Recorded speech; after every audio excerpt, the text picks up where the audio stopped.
পারেন?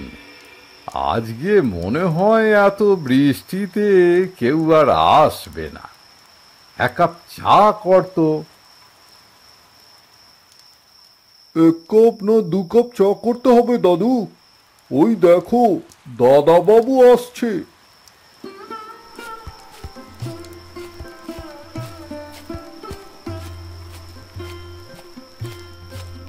আরে হ্যাঁ, অর্জুন আসছে। যা বৃষ্টি হচ্ছে, তা দাদু কেমন আছো বলো? কেমন আর থাকবো দাদু ভাই, ভালোই কেটে যাচ্ছে। তোমার দিদিমার হাতের খিচুড়ি, বিকেলে চায়ের আড্ডা, আর কি চাই বলো। দিনকাল গিয়ে এককালে তো ঠেকলো।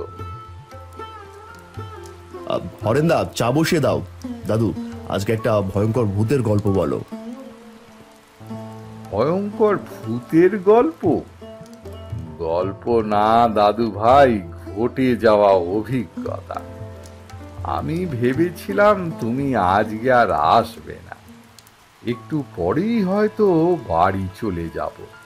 তবে যখন চলেই এসেছো, তবে একটু বাংলাদেশের গল্প হয়ে যাক। তুমি তো জানো আমার পিসিমার বাড়ি বাংলাদেশের পদ্মা নদীর একদম ধারে। পদ্মা নদীর ইলিশ? শুনেছি ওই ইলিশের আলাদাই টেস্ট।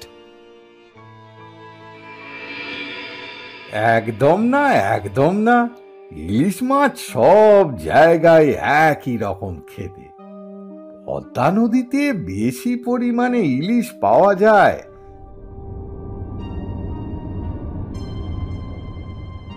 তাই এত তার নাম ডাক।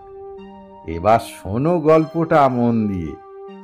আমার যে পিসে মশাই, উনি ছিলেন একজন জেলে, আর আমার পিসিমা সাধারণ একজন ঘরের গৃহকর্ত্রী।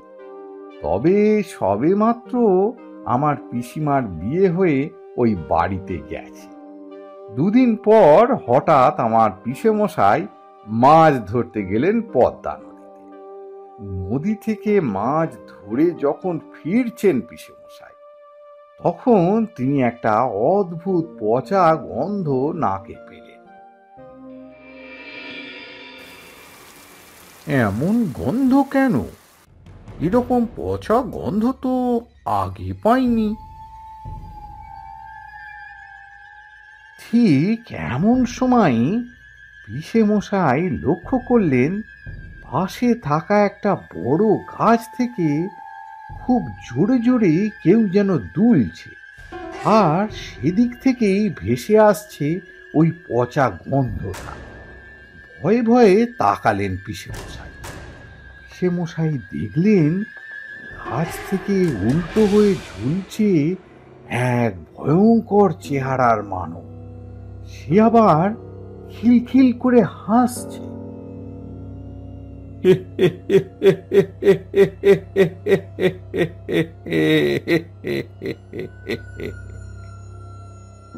এই ঘটনায় আমার পিসে মশাই সেদিন এতটাই ভয় পেয়ে গিয়েছিলেন যে ওখানেই মাছের ঝুড়ি মাছ ফেলে দৌড়ে বাড়ি চলে এলেন।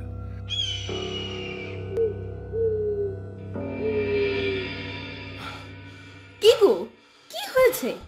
তুমি এত ভয় পেয়েছো কেন? এক ভয়ঙ্কর চেহারা গাছ থেকে ঝুলে রয়েছে।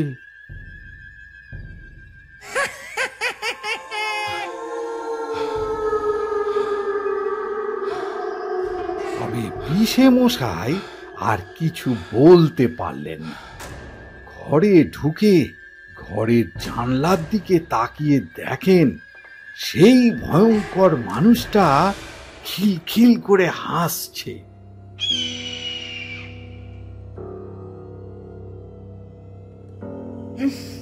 কি অদ্ভুত পচা গন্ধ!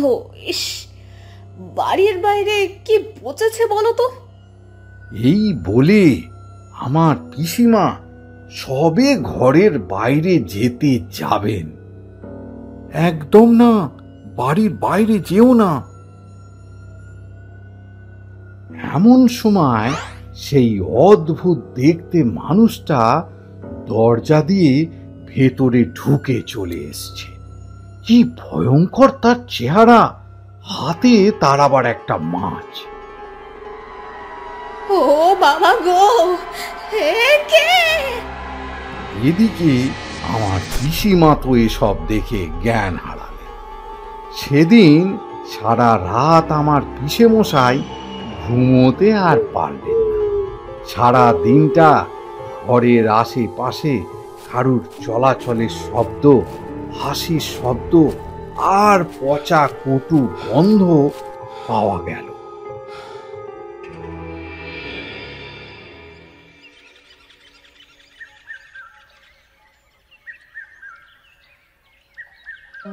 সকাল হতেই আমার পিসেমশাই বললেন, আমি একবার গুনিনের কাছে যাচ্ছি।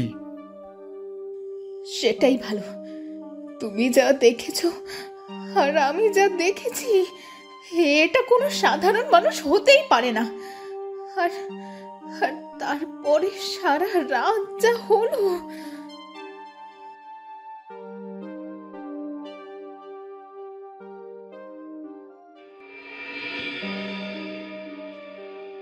কথা মতো আমার পিসেমশাই একটা গুনিন নিয়ে এলেন। দিনের বেলা সেই গন্ধটা কেউই পাচ্ছিল না। ঘরের ভেতরে প্রবেশ করার আগেই গুনিন কিন্তু সবটা বুঝতে পেরে গেল। তারপর উনি তন্ত্র মন্ত্র করে আমার পিসেমশাইকে আর পিসিমাকে একটা কি যেন কবজ করে দিল।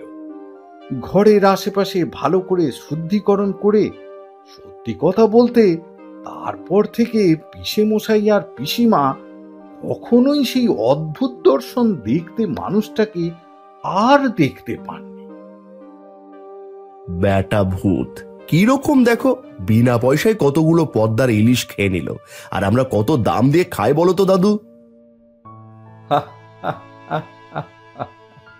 তা যা বলেছ।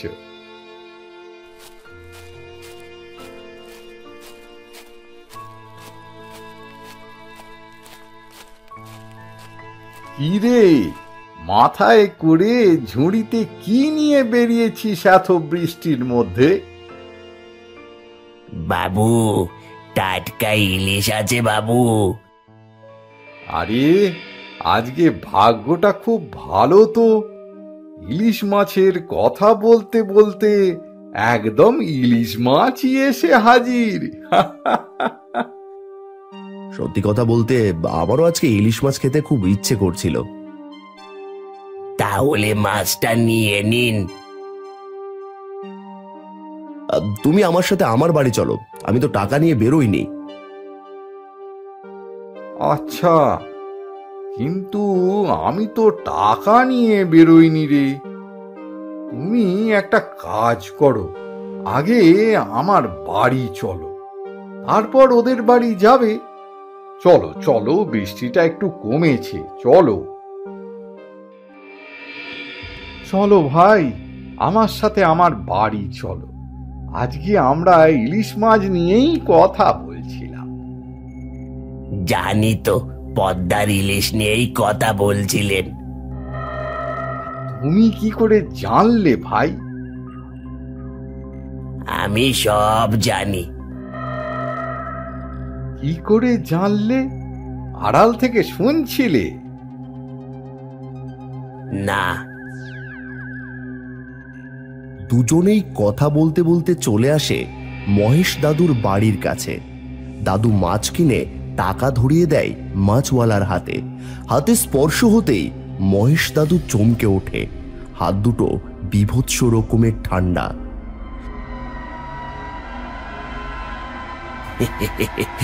কি বাবু, আমার হাত ঠান্ডা লাগছে?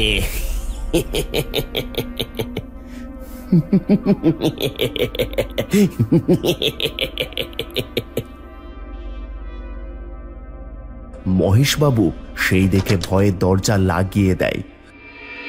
ঘরের বাইরে বারান্দায় অনেকক্ষণ অর্জুন অপেক্ষা করছে। আজ মনে হয় না কেউ আসবে।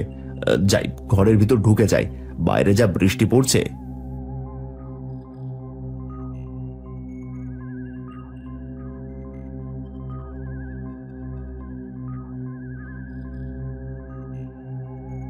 ঘরের ভিতর প্রবেশ করে এসে জানালার সামনে সে বসে। কারেন্ট চলে গেছে, হালকা হ্যারিকেনের আলো ও টিমটিম করে জ্বলছে। হঠাৎ কিরকম একটা পচা কটু মাছের গন্ধে গাঁটা গুলিয়ে উঠল অর্জুনের। বাবারে, মাছের গন্ধ! অর্জুনের কানের কাছেই কেউ যেন ফিসফিস করে বলল, মাছ নিবি না? কিরে, নিয়ে এসেছি তো তাজা তাজা ইলিশ। অর্জুন চমকে ওঠে, তাকিয়ে দেখে দেওয়ালের একপাশে দাঁড়িয়ে আছে সেই মাছওয়ালা, মাথায় ঝুড়ি নিয়ে। কিন্তু ঘরের ভিতর প্রবেশ করলো কি করে? আমি তো দরজা লাগিয়েছিলাম।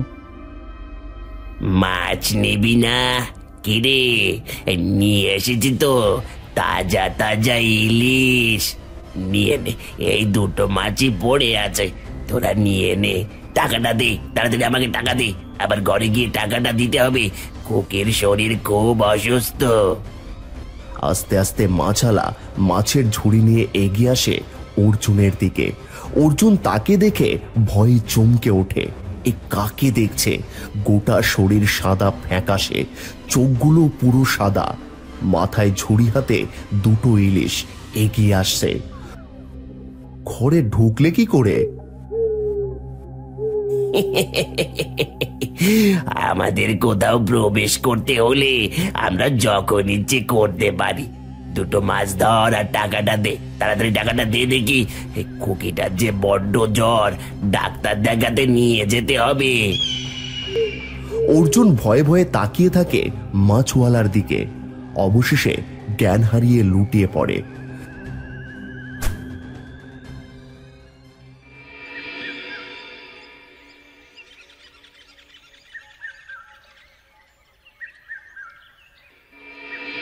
সকাল হতেই অর্জুন পৌঁছে যায় মহেশবাবুর বাড়ি। মহেশবাবুকে কালকে ঘটে যাওয়া সমস্ত কথাটাই বলে। তা শুনে মহেশবাবু বলেন, এটা হতে পারে আমাদের মনের ভুল। এই ইলিশ মাছগুলো? তা ঠিক, তার মানে সবই সত্যি।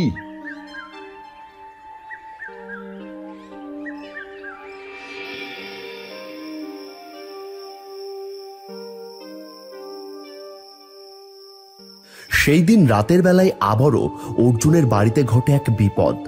অর্জুন রাতের বেলা বসে আগের দিনের ঘটনায় ভাবছিল।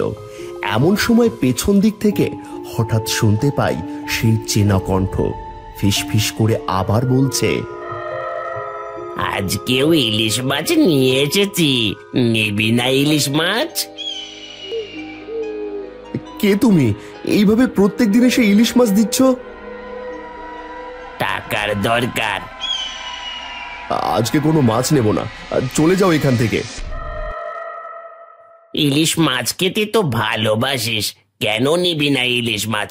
নে নে নে নে নে বলছি, টাকার দরকার বলছি তো। নেব না, নেব না। তুমি মানুষ হতে পারো না। মানুষ হলে দরজা খুলে দিতে হতো, তুমি প্রেত। হ্যাঁ, আমি প্রেত, আমি অশরীরী। নে নে নে মাছটা নে। এই বলে অর্জুনের দিকে মাছটা এগিয়ে দেয়। অর্জুন মাছের দিকে তাকিয়ে চমকে ওঠে। একটা পচা মাছ, মাছি ভন ভন করছে সেখানে। গন্ধে তার গাঁটা গুলিয়ে ওঠে। সে ভয়ে অজ্ঞান হয়ে পড়ে যায়। মহেশবাবু ঘরে বসেছিলেন। ঘড়িতে তখন বাজে প্রায় 12টা। হঠাৎ দরজায় টোকা পড়তেই মহেশবাবু বলেন,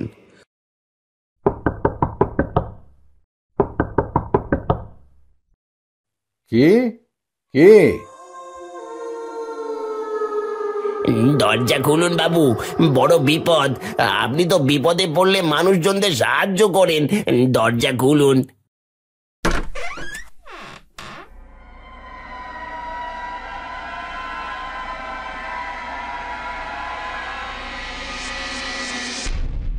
মহেশবাবু উঠে গিয়ে দরজা খুলে দেয়। দরজা খুলতেই দেখে ঘরের ভেতর প্রবেশ করে আগের দিনের সেই মাছওয়ালা, তার হাতে একটা মাছ। মাছটা নিয়ে নিন, টাকা দিন, টাকার দরকার। তুমি মানুষ না, তুমি এখানে কি করছো?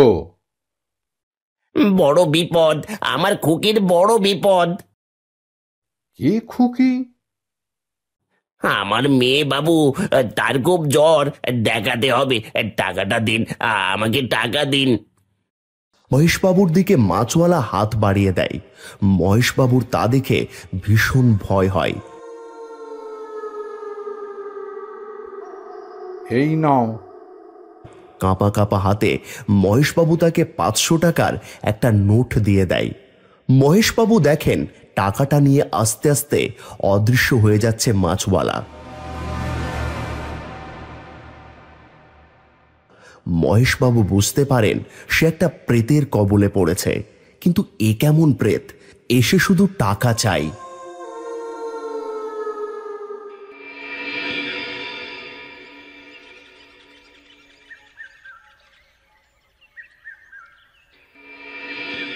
পরের দিন সকালবেলা চা দোকানে জড়ো হয়েছে কিছু গ্রামবাসী। গ্রামের এখন প্রধান একটা ঘটনা, গ্রামে নাকি কদিন ধরে একটা মাছওয়ালা বাড়ি বাড়ি গিয়ে মাছ বিক্রি করছে, টাকা জোগাড় করছে। আমি লোকটাকে চিনতে পেরেছি, ও তো ওপাড়ার নিতাই জেলে। আচ্ছা, কিন্তু ব্যাপারটা? ওকে 1 সপ্তাহ ধরে খুঁজে পাওয়া যায়নি। শুনছিলাম বর্ষার ভরা নদীতে মাছ ধরতে গেছিল। গ্রামের সকলে ধরে নিয়েছে সম্ভবত নৌকোডুবি হয়েছে। এদিকে ঘরের একমাত্র রোজগেরে ব্যক্তিও বাড়িতে এখন ভীষণ অসহায় অবস্থা। ছোট্ট একটা বাচ্চা মেয়ে আছে, মেয়েটার আবার খুব জ্বর। তার মানে যদি 2 2 4 হয়, তাহলে হচ্ছে নিজের মেয়ের অসুস্থতায় নিজেকে ঠিক রাখতে পারেননি, তাই উনি বাড়ি বাড়ি গিয়ে মাছ বিক্রি করার চেষ্টা করছেন। উনি কি সত্যি মারা গেছেন? হ্যাঁ গো দাদা বাবু, ওর বউ বলছিল কয়েকবার ওকে দেখেছে। মাঝে মাঝে এই ঘরের ভেতর দেখা যায়। তাকে দেখে ভয়ে চমকে ওঠে তার বউ। হাতে কিছু আবার টাকা দিয়ে অদৃশ্য হয়ে যায়। চোখের সামনে নিতাই জেলে অদৃশ্য হয়ে যাচ্ছে হুটহাট করে। এটা তো কোনো প্রেত। মানুষ হলে তো এটা কেউ করতে পারতো না। তুমি ঠিক বলেছ হরেন, ও একজন প্রেতাত্মা। কিন্তু দেখো বাবা হয়ে কি করে দায়িত্ব পালন করছে। বাচ্চা অসুস্থ, তাই নিজের রোজগারে টাকা তুলে দিচ্ছে পরিবারের হাতে। মৃত্যুর পরও মানুষের টান থাকে মহেশ দাদু? অবশ্যই থাকে, তার জন্যেই আবারও ওরা ফিরে আসে।